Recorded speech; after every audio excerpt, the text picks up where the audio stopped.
Financial Blueprint 2026. Kapag pinag-uusapan natin ang hinaharap, madalas ang tanong ay, paano ba natin paghahandaan ang susunod na taon? Paano ba natin sisiguraduhin na hindi lang tayo makakasabay, kundi makakaangat din sa mga pagbabagong darating? Ang 2026 ay hindi basta ordinaryong taon. Ito ay magiging turning point para sa maraming Pilipino na gustong maglatag ng malinaw na plano sa kanilang pinansyal na buhay.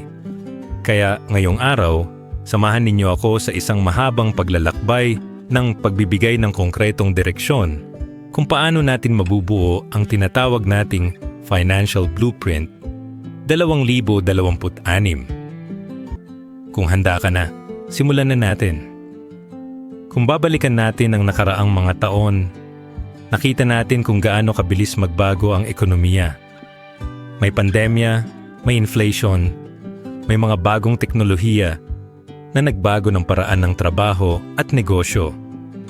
Ang lahat ng ito ay nagturo sa atin ng isang mahalagang aral. Hindi sapat na basta kumikita, kailangan marunong tayong magplano. Ang financial blueprint ay parang mapa, parang arkitektura ng isang bahay. Kung wala kang plano, kahit gaano kalakas ang pundasyon, pwedeng bumagsak ang istruktura. Kaya sa 2026, ang hamon ay hindi lang kumita, kundi maglatag ng malinaw na plano kung paano nating gagamitin, palalaguin, at poprotektahan ang ating pera. Unang hakbang sa blueprint na ito ay ang mindset. Maraming Pilipino ang lumaki sa kaisipan na basta may trabaho, may sahod, sapat na iyon. Pero kung titingnan natin ang realidad, hindi sapat ang sahod kung wala kang disiplina sa paggastos. Ang mindset na kailangan natin ay ang pagiging intentional. Ibig sabihin, bawat piso na pumapasok sa atin ay may direksyon, may layunin, may destinasyon. Hindi siya basta lumalabas at nawawala. Kapag natutunan natin ang intentional spending, doon nagsisimula ang tunay na pagbabago. Ang tanong na dapat lagi nating itanong sa sarili ay, ang perang ito ba ay gumagalaw papunta sa kinabukasan o nauubos lang sa kasalukuyan? Sa 2026, mahalaga ring kilalanin natin ang tatlong haligi ng pinansyal na kalayaan: kita, ipon, at pamumuhunan. Ang kita ay ang daloy ng pera papasok, ang ipon ay ang proteksyon laban sa hindi inaasahang pangyayari, at ang pamumuhunan ay ang tulay papunta sa mas malaking kinabukasan. Kung isa lang ang hawak mo, hindi kumpleto ang blueprint. Kung kumikita ka pero walang ipon, isang emergency lang ay pwede kang bumagsak. Kung may ipon ka pero hindi mo pinapalago, mauubos din iyon dahil sa inflation. Kung may pamumuhunan ka pero wala kang disiplina sa kita at ipon, baka hindi mo rin masustain ang growth. Kaya ang tatlong ito ay kailangang sabay-sabay na pinapanday. Paano natin sisimulan ang blueprint? Una, kailangan nating kilalanin ang ating kasalukuyang sitwasyon. Parang doktor na nagche-check up, hindi pwedeng magbigay ng gamot kung hindi alam ang kondisyon ng pasyente. Sa pera, kailangan nating alamin, magkano ba talaga ang pumapasok buwan-buwan? Magkano ang lumalabas? At saan napupunta ang bawat gastos? Sa 2026, hindi na pwede ang bahala na system. Kailangan malinaw ang tracking. Kung dati ay hindi tayo sanay maglista, ngayon ay panahon na para gawing habit ang pagsusulat ng ating cash flow. Kapag malinaw ang picture ng ating pera, doon natin makikita kung saan tayo nagkakamali at kung saan tayo pwedeng mag-adjust. Isipin natin ang isang karaniwang Pilipino na kumikita ng 25,000 piso kada buwan. Sa unang tingin, parang sapat na iyon para sa basic needs. Pero kapag binilang natin, renta, pagkain, pamasahe, bills, at iba pang gastusin, madalas wala nang natitira. Ang blueprint ay nagtuturo na hindi pwedeng lahat ng kita ay lumabas. Kailangan may porsyento na nakalaan sa ipon, may porsyento sa pamumuhunan, at may porsyento sa lifestyle. Ang sikreto ay hindi kung gaano kalaki ang kita, kundi kung paano mo hinahati ang kita. Kaya sa 2026, ang disiplina sa porsyento ay magiging susi. Kahit maliit ang kita, kung consistent ang paghahati, lalaki rin ang resulta sa paglipas ng panahon. Isa pang mahalagang bahagi ng blueprint ay ang pagharap sa utang. Maraming Pilipino ang nahuhulog sa cycle ng utang dahil sa kakulangan ng plano. Ang utang ay parang apoy. Pwede kang magluto gamit ito, pero pwede ka ring masunog. Kung gagamitin mo ang utang para sa negosyo or investment na may malinaw na balik, pwede itong maging tulay. Pero kung gagamitin mo lang para sa luho, ito ay magiging tanikala. Kaya sa 2026, kailangan nating baguhin ang pananaw sa utang. Hindi siya kaaway, pero hindi rin siya laruan. Kailangan siyang hawakan ng may respeto at disiplina. Ang blueprint ay nagtuturo na bago ka mangutang, itanong mo muna. Ito ba ay magdadala ng dagdag na kita o dagdag na problema?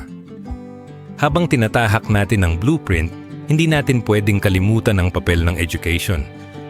Ang financial literacy ay hindi tinuturo sa lahat ng paaralan, kaya responsibilidad natin na aralin ito. Sa 2026, mas magiging accessible na ang mga online resources, mga libro, mga podcast, at mga video na nagtuturo ng tamang pamamahala ng pera. Ang hamon ay hindi kung available ba ang information, kundi kung handa ba tayong maglaan ng oras para matuto. Ang blueprint ay hindi lang tungkol sa pera, kundi tungkol sa kaalaman. Kapag marunong ka, mas malaki ang tsansa mong makagawa ng tamang desisyon. Kapag ignorante ka, mas madali kang maloko o madapa. Ngayon pag-usapan natin ang pamumuhunan. Sa 2026, mas lalawak pa ang mga oportunidad para sa mga Pilipino. May stocks, may bonds, may mutual funds, may digital assets, may real estate, at marami pang iba.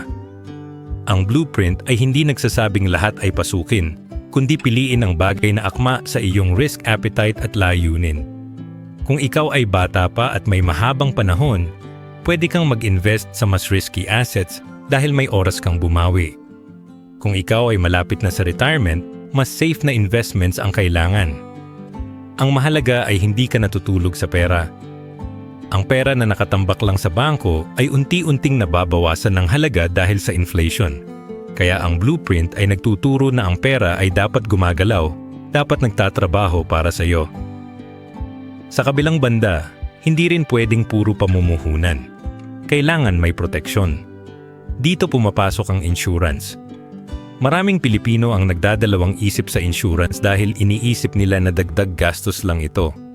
Pero kung titingnan natin, ang insurance ay parang payong. Hindi mo siya kailangan araw-araw pero kapag umulan, malaking tulong siya. Sa 2026, dapat maging bahagi ng blueprint ang pagkakaroon ng tamang insurance, health, life, at kung pwede, asset protection.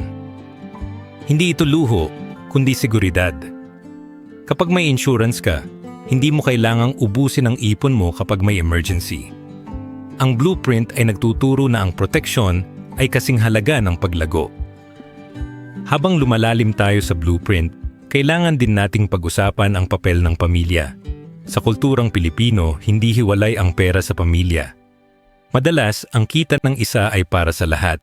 Kaya sa 2026, mahalaga na ang blueprint ay hindi lang personal, kundi pang pamilya. Kailangan may bukas na usapan tungkol sa pera. Kailangan malinaw ang mga layunin ng bawat isa. Kung ang magulang ay nag-iipon para sa edukasyon ng anak, dapat alam ng anak ang sakripisyo. Kung ang anak ay kumikita na, dapat may contribution din siya sa pangangailangan ng pamilya. Ang blueprint ay hindi lang tungkol sa individual na pagyaman, kundi tungkol sa kolektibong pag-angat. Kapag ang pamilya ay may iisang direksyon, mas madali ang paglalakbay. Kapag hati-hati ang layunin, mas mahirap ang progreso. Kaya sa 2026, isa sa pinakamahalagang hakbang ay ang pagbubukas ng communication sa loob ng pamilya tungkol sa pera. Hindi ito dapat tabuo, hindi ito dapat ikahiya. Ang pera ay kasangkapan at kapag tama ang paggamit, nagiging tulay ito sa mas magandang buhay. Ngayon, pag-usapan natin ang papel ng teknolohiya.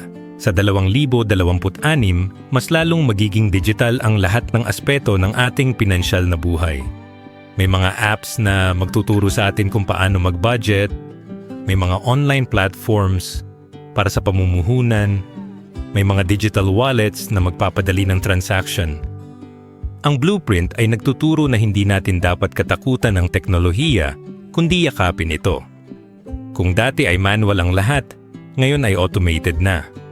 Kung dati ay mahirap mag-track ng gastos, ngayon ay may apps na pwedeng magbigay ng report sa loob ng ilang segundo.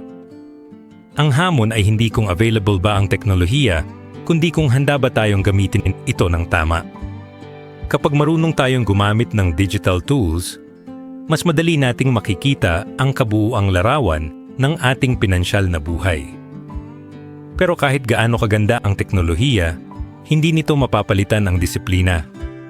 Ang Blueprint ay nagtuturo na ang tunay na susi ay nasa ugali. Kung wala kang disiplina, kahit gaano kaganda ang app, wala ring mangyayari. Kaya sa 2026, ang pinakamahalagang investment ay hindi lang pera, kundi ugali. Ang ugali ng pagtitipid, ang ugali ng pag-iipon, ang ugali ng pag-aaral, at ang ugali ng pagiging responsable. Kapag ito ay nakatanim sa atin, kahit anong hamon ay kaya nating harapin. Isipin natin ang isang senaryo. May isang Pilipino na nagsimula sa 10,000 piso ipon noong 2023. Sa pamamagitan ng consistent na paglalagay ng 5,000 piso kada buwan sa isang investment fund, sa loob ng 3 taon, lumago na ito ng halos 200,000 piso. Sa 2026, kung ipagpapatuloy niya ang disiplina, pwede itong maging 400,000 piso o higit pa. Ang Blueprint ay nagtuturo na hindi magic ang pera, kundi consistency.